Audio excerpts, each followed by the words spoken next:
c'était très agréable, tu sais, ça a été une heure, même si j'ai trouvé ça difficile. J'ai vraiment été confrontée à ce qu'ils rencontrent tous les jours.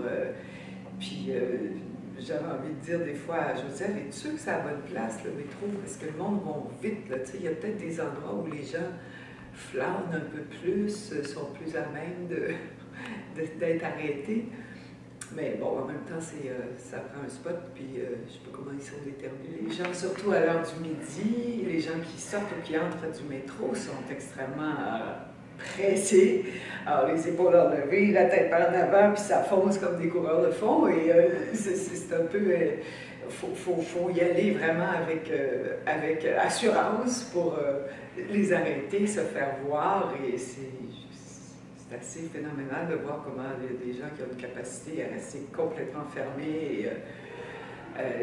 Ça m'a troublé, ça, à quel point les gens ne te lancent même pas un regard. Là, ils font juste un signe comme ça, mais tu es invisible. Et je me disais, hey, si moi je suis invisible, j'imagine que les vrais camelots, à un moment donné, ça doit être. Enfin, c'est ça dont j'ai beaucoup parlé avec Joseph. Ça prend du courage, certain. Parce que c'est pas facile. C'est pas facile, ça peut être parfois humiliant.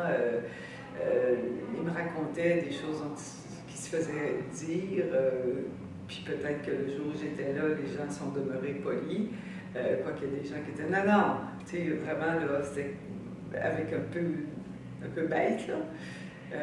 C'était rare, c'était arrivé une ou deux fois, mais je vois l'indifférence à laquelle ils se font face, qu'ils vivent. Il faut qu'ils déploient toutes leurs ressources en créativité pour, en bonne humeur. C'est sûr qu'un camelot qui a l'air bête et qui sent mauvais, le monde n'a pas le goût de...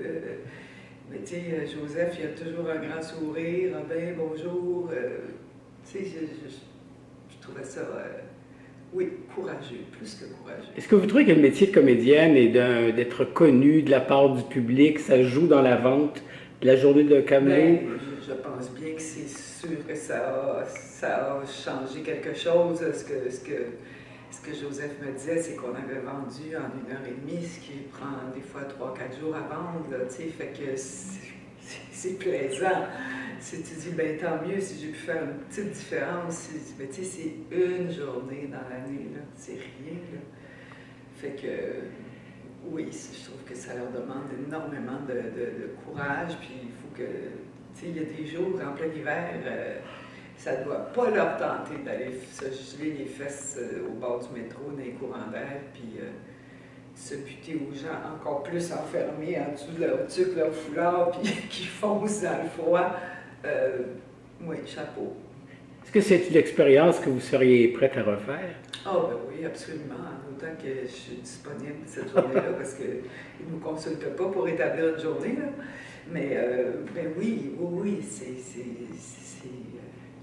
c'est peu, puis en même temps, c'est énorme. Je sais que ça fait quand même une différence pour les gens.